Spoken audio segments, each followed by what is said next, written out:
Why are Europe's youngest citizens turning away from democracy? From the streets of Paris to the squares of Budapest, and across the campuses of Lisbon, Berlin, and Warsaw, young people are disillusioned. They are angry. And increasingly, they are not voting. But why? And should we be worried? This is not a story of apathy. It's a story of frustration, of disconnection, and of a generation that feels the system has failed them. We will explore the rising tide of youth disengagement with democracy across Europe. Stay with us, and let us know in the comments, do you still believe in democracy?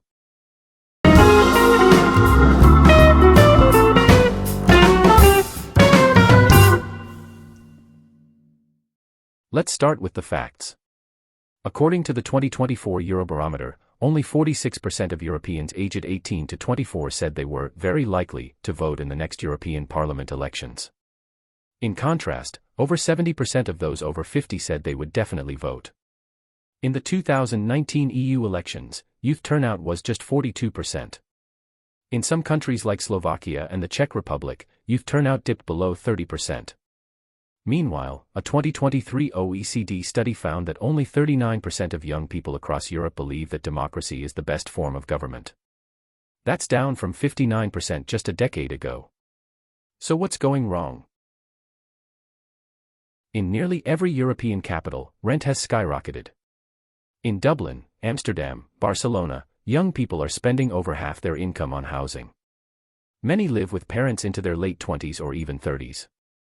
Home ownership feels like a fantasy to many young people. Inflation has driven up food, transport, and energy bills. In Spain, youth unemployment remains above 25%. In Italy, over one-third of young workers are in precarious, short-term jobs.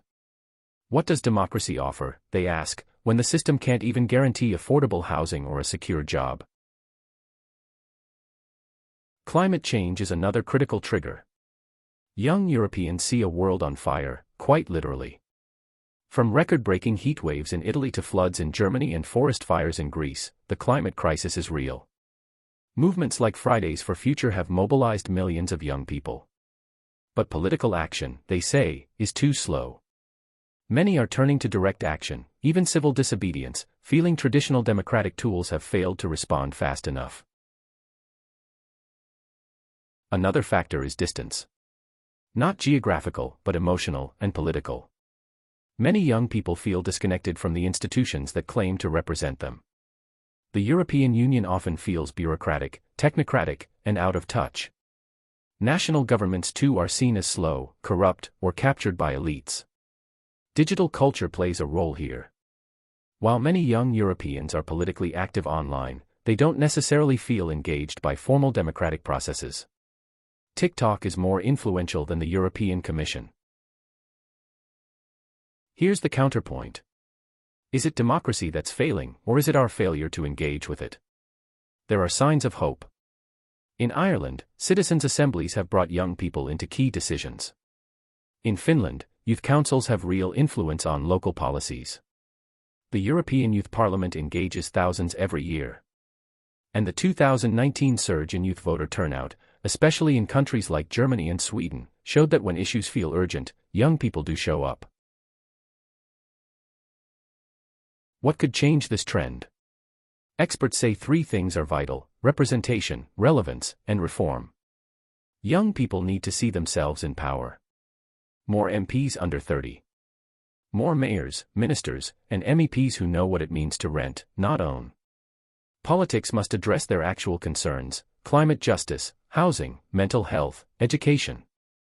And finally, reform the system. Make voting easier. Use digital platforms. Expand participatory democracy. Because if democracy doesn't evolve, it risks being left behind. Young Europeans are not apathetic. They are not lazy. They are not uninformed.